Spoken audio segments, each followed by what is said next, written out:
देखो, साइंस का हम लोग एक नया चैप्टर स्टार्ट कर रहे हैं। ठीक है, कोल एंड पेट्रोलियम।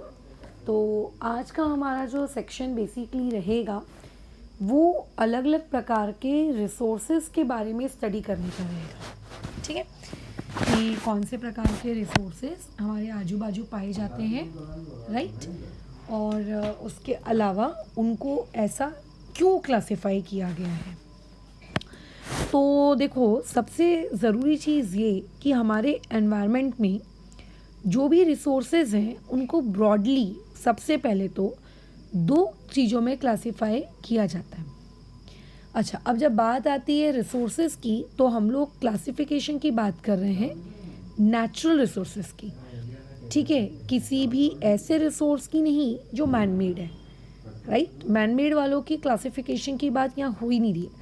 जो अर्थ में पाए जाते हैं नेचुरली, उन रिसोर्सेज की बात हो रही है। तो नेचुरल रिसोर्सेज की अगर क्लासिफिकेशन की हम बात करें तो नेचुरल रिसोर्सेज को ब्रॉडली दो काइंड्स में आप कैटेगराइज करते हो। जो पहला कैटेगरी आप लोगों के पास होती है वो होती है इनएग्जॉस्टेबल नेचुरल रिसोर्स, और जो दूसरी कैटेगरी आप लोगों के पास होती है that is exhaustible natural resource. अब देखो, जैसा इसका नाम है वैसा ही इसका काम है। एग्जॉस्ट का मतलब अगर आप इंग्लिश डिक्शनरी में जाके देखो और उसको कन्वर्ट करो हिंदी लैंग्वेज में तब पता चलेगा कि एग्जॉस्ट का मतलब होता है ख़त्म होने वाला। ठीक है, एग्जॉस्ट का मतलब ही क्या होता है कि ख़त्म होने वाला। तो एग्जॉस्टेबल नेचुरल रिसोर्सेज कैसी होंगी? ऐसी नेचुरल रिसोर्सेज जो हमारे अर्थ क्रस्ट में हैं तो सही, बट वो अब क्या होने वाली हैं, धीरे धीरे समय के साथ साथ क्या होने वाली हैं, ख़त्म होने वाली हैं। ठीक है, धीरे धीरे समय के साथ साथ क्या होने वाली हैं, ख़त्म होने वाली हैं। ऐसी रिसोर्सेज को हम लोग कौन सी रिसोर्सेज कहते हैं? एग्जॉस्टेबल नेचुरल रिसोर्स कहते हैं। और इन एग्जॉस्टेबल नेचुरल रिसोर्स में वो रिसोर्सेज आएंगी जो ख़त्म नहीं होती, बराबर, जो अनलिमिटेड है, जो ख़त्म ही नहीं होगी। ठीक है, जो ख़त्म नहीं होगी। ठीक है, ऐसी रिसोर्सेज को हम लोग क्या कहेंगे? Inexhaustible natural resources. तो कैसा है, जिससे हम लोगों के यहाँ बिजली आती है, राइट। क्या होती है वो चीज़? कोयला, कोयले से हम बिजली बनाते हैं, है ना। क्या होता है? पानी, पानी से हम बिजली बनाते हैं, राइट। या फिर जिससे लोगों के घर में पुराने ज़मानों में या इवन अभी भी गाँव में खाना पकता है, चूल्हा, जिसमें हम लकड़ियों का इस्तेमाल करते हैं। लकड़ियाँ कहाँ से आती हैं? फॉरेस्ट से आती हैं। इसके अलावा कोल, कोयला, पेट्रोलियम, पेट्रोलियम में सब कुछ आता है आपका, पेट्रोल, डीजल, है ना, तुम्हारा एविएशन वाला पेट्रोल वगैरह वगैरह, सब सब सब इसमें अच्छे से आता है। तो ये ऐसे रिसोर्सेज कैसे हैं, इनको बनने में हमारे अर्थ क्रस्ट में बहुत लंबा समय लगा। ठीक है, ये रिसोर्सेज को हमारे अर्थ क्रस्ट में बनने के लिए बहुत ज़्यादा लंबा समय लगा। अब अगर हम, हमारी जो पॉपुलेशन है वो जिस स्पीड से बढ़ रही है, हम में से हर एक इंसान क्या कर रहा है? उस रिसोर्स का यूज़ कर रहा है ना। तुम यूज़ कर रहे हो, मैं यूज़ कर रही हूँ। तो समय के साथ साथ क्या हो रहा है, ये जो रिसोर्सेज हैं ये धीरे धीरे धीरे धीरे क्या हो रही हैं? ख़त्म होती जा रही हैं। एक समय ऐसा आएगा जब हमारी पॉपुलेशन और बढ़ेगी। जब हमारी ये पॉपुलेशन बढ़ेगी तो हमारे रिसोर्सेज और जल्दी जल्दी जल्दी जल्दी ख़त्म होंगे, और जब हमारे रिसोर्सेज और जल्दी जल्दी जल्दी जल्दी ख़त्म होंगे तो बोलो क्या होगा? एक टाइम ऐसा आएगा जब कम्प्लीटली ये रिसोर्सेज आपके ख़त्म हो जाएंगे, आपके पास कुछ नहीं बचेगा। और क्यों मैम, इनको हम बना नहीं सकते क्या? जैसे हम अनाज उगा सकते हैं, क्या हम इन रिसोर्सेज को बना नहीं सकते? देखो, बना सकते हैं, साइंस एंड टेक्नोलॉजी बहुत आगे बढ़ी है, हम वो कंडीशंस क्रिएट कर सकते हैं, बट एक्चुअल में उनको बनने के लिए जो टाइम स्पैन लगता है वो बहुत ज़्यादा लगेगा।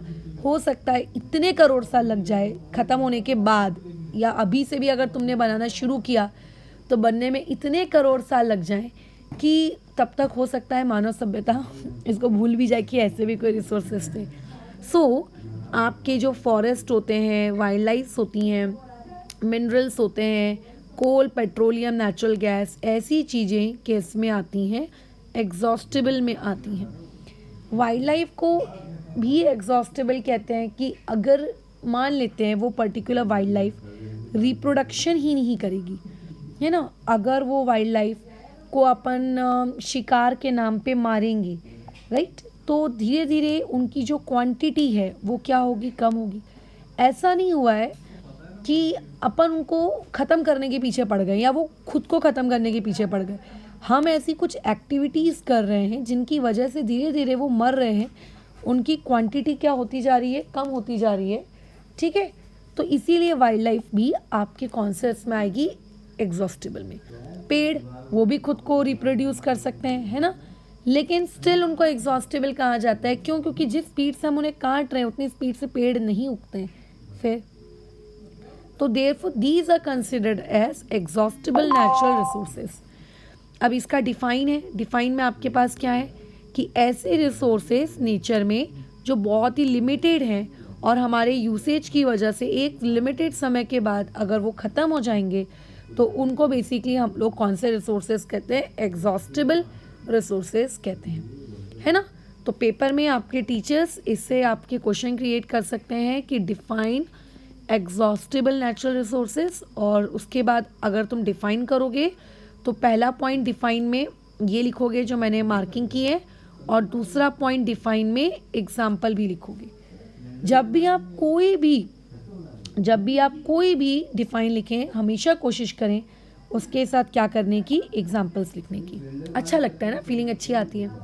दूसरा क्वेश्चन नंबर 2 यहाँ से क्रिएट किया जा सकता है कि what are the examples of exhaustible natural resources. ठीक है, जो एग्जॉस्टिबल नेचुरल रिसोर्सेज हैं आप उनके एग्जाम्पल्स दीजिए।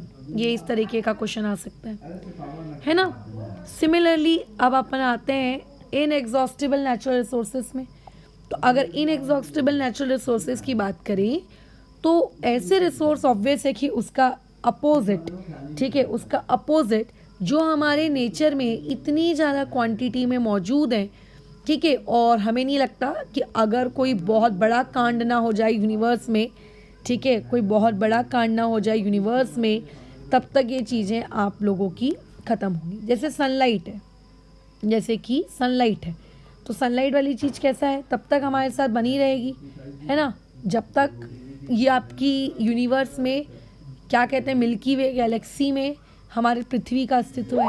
हाँ, अब अनलेस एंड अनटिल कुछ ऐसा ना हो जाए कि भैया कुछ ऐसा प्रलय आ गया कि सूरज ही फूट गया, बम विस्फोट हो गया, फिर कुछ ऐसा ही ना एटमॉस्फेयर आ जाए कि हमारे हवा जो थी जैसे बनी, अब हवा कैसे बनी वो भी मतलब सोचने वाली बात है। तो मान लें तो वो हवा वापस से चली गई, नहीं बनी। तो अगर ऐसा अनलेस अनटिल कुछ नहीं होता है, ठीक है, हम चाहे फिर कितना भी इनको यूज़ करें ये वापस से बनती जाएंगी, कांस्टेंट इनकी सप्लाई होती ही जाएगी, ठीक है।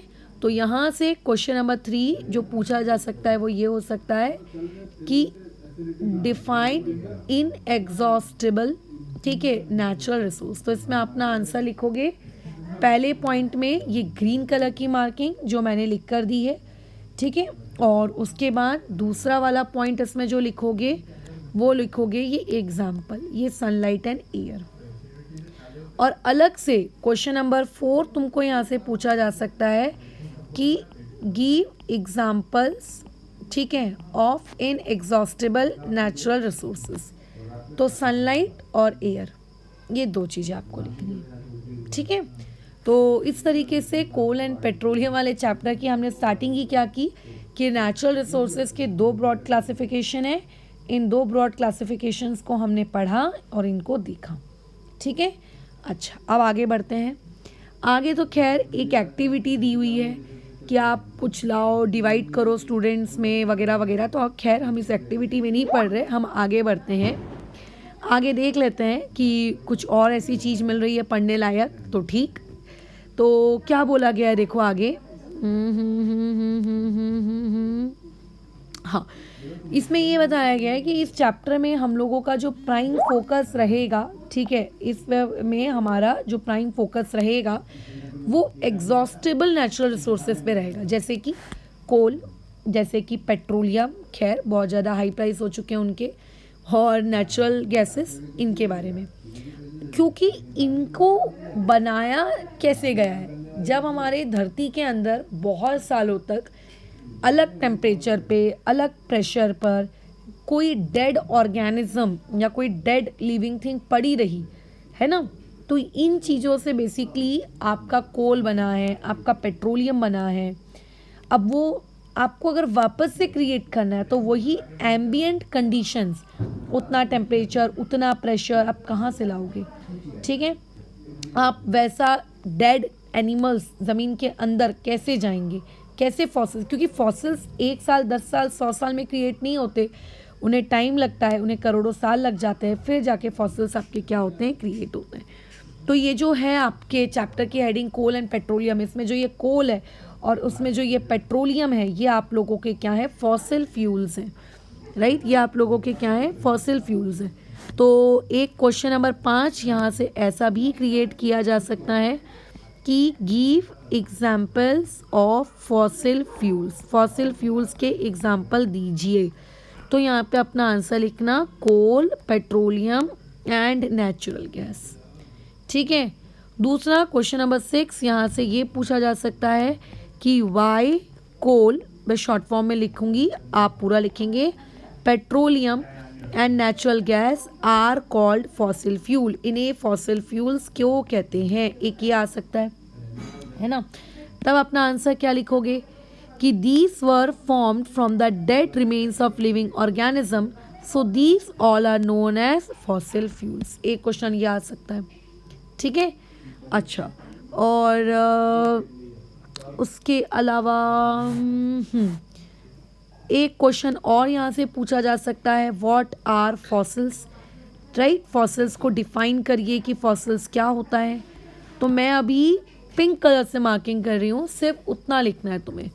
ये लिखना है कि the dead remains of living organisms are called as fossils, ये सिर्फ इतनी मार्किंग। तो सोचो इस चैप्टर का जो इंट्रोडक्शन है, इस इंट्रोडक्शन से टोटल हम लोगों के 7 सवाल बन गए, ठीक है। तो ये 7 सवाल तुम लोगों को याद करने हैं, क्योंकि पेपर है तो पेपर में याद करते हुए चलना। अब जो हमारा नेक्स्ट टॉपिक रहेगा जिसके बारे में हम डिस्कशन करेंगे 5.1, वो करेंगे हम कोल। कोल क्या है, कोल कैसे आया फर्स्ट टाइम, फिर कोल के अलग अलग प्रकार, कोल टार, कोल गैस, बेसिकली पूरा जितना भी इस चैप्टर में दिया है, ठीक है, अकॉर्डिंग टू 8th क्लास। फिर उसके बाद नेक्स्ट डे हम पेट्रोलियम के बारे में डिस्कशन करेंगे। ऐसे करते करते करते करते अपनी गाड़ी आगे बढ़ाएंगे। अभी आज हमने जो पढ़ा है, उस आज की पढ़ी हुई चीज़ के बेसिस पे एक बार चेक करते हैं कि एक्सरसाइज से क्या हम कोई क्वेश्चन कर सकते हैं क्या। तो देखो, पहले ट्रू और फॉल्स का जो पहला क्वेश्चन है उस पर ही ध्यान दो। Fossil fuels can be made in the laboratory, तो ये क्या है, मैंने अभी अभी बताया, फॉसिल फ्यूल जब बने होंगे तो वो एम्बिएंट कंडीशन, टेम्परेचर की, प्रेशर की, डेड ऑर्गेनिज्म, उनके रिमेन्स, ये सब हम कैसे क्रिएट कर सकते हैं लैब में, है ना। तो इससे क्या पता चलता है कि फॉसिल फ्यूल्स को हम लैब में क्रिएट नहीं कर सकते, ठीक है। हम फॉसिल फ्यूल को लैब में क्रिएट नहीं कर सकते। सो इसमें जो ये वर्ड लिखा है कि fossil fuel can be made in laboratory, this statement is what, false. बाकी तो हम लोग अभी आगे का चैप्टर पढ़ने के हैं, तो इसीलिए मैं उसकी मार्किंग या उसके डिस्कशन में अभी नहीं जा रही हूँ, बट ये जितना अभी पढ़ा उसके बेसिस पर। क्वेश्चन नंबर 4 का फर्स्ट पार्ट कर सकते हो, fossil fuels are dash dash and dash. अभी मैंने बताया था क्या होंगे, एग्जाम्पल पूछ लेगा, तो सोचो यहाँ पे एग्जाम्पल के बदले फिल इन दी ब्लैंक्स पूछ लिया। पहले में आएगा कोल, दूसरे में आएगा पेट्रोलियम, ठीक है, और उसके बाद क्या आएगा आप लोगों का नेचुरल गैस, ये आ जाएगा, है ना। ये आप लोगों के फॉसिल फ्यूल्स में आ गया। फिर उसके बाद आते हैं नेक्स्ट में। नेक्स्ट में बोला जा रहा है, अच्छा एक और अपन कर नहीं, चलो हम तो उसको भी नहीं करते। क्वेश्चन नंबर 6 में आते हैं। क्वेश्चन नंबर 6 रीड करो, पढ़ो क्या बताए। Explain why fossil fuels are exhaustible natural resources. तो इसका तो खैर मैं तुम लोगों को ये वीडियो ख़त्म होने के बाद मुझसे नोट्स मांगना, ठीक है, बताना कि मैडम आपने बोला था कि आप देंगे, मैं इसका नोट्स तुम लोगों को दूंगी। तो अपनी कॉपी में जब तुम ये बाकी क्वेश्चंस लिख रहे होगे जो मैंने आज पढ़ाते पढ़ाते मार्क करवाए हैं, तो उस वक्त आप इस नोट्स वाले को भी अपने इसमें लिख लेना, ठीक है, खैर आगे बढ़ते हैं। और क्वेश्चन नंबर 9 तो खैर अभी हम लोगों के पढ़ने का है, बस ख़त्म। तो फिलहाल आज की साइंस की पढ़ाई यहाँ इस पॉइंट पे रोकते हैं, कल इसके आगे कंटिन्यू करेंगे, ठीक है, कोल वाले सेक्शन से। इन केस अगर कोई ऐसा है जिसको कोई डाउट